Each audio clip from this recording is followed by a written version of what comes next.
Remember in middle school when you learned that the basic building blocks of matter were atoms?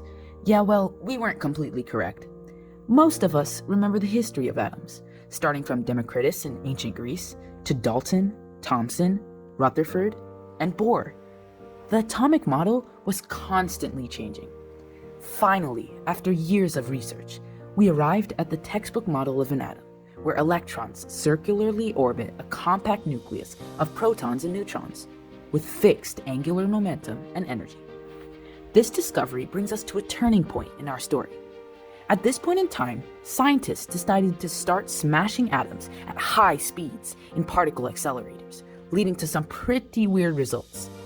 Our atoms started breaking apart into many energetic particles, named pions and kaons and sigmas, and I'm not going to list all of them.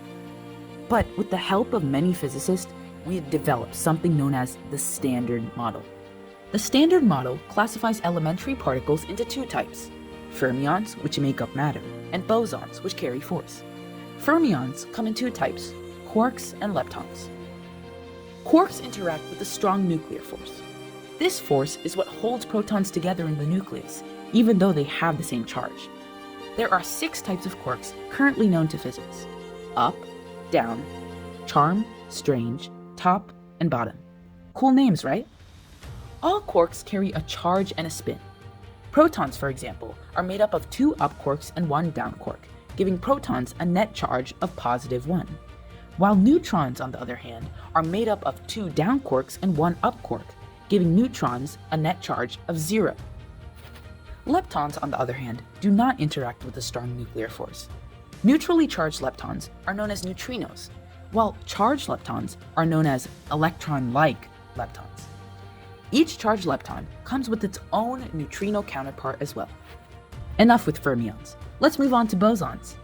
As previously mentioned, bosons carry force. Each boson carries one of the 4 fundamental forces. We have the gluon, photon, Z and W boson. Wait, that's only 3 forces. The force of gravity is where things get weird. If a boson existed for gravity, it would be called the graviton, but this particle has not been discovered, though its existence is strongly suggested by the presence of gravitational waves.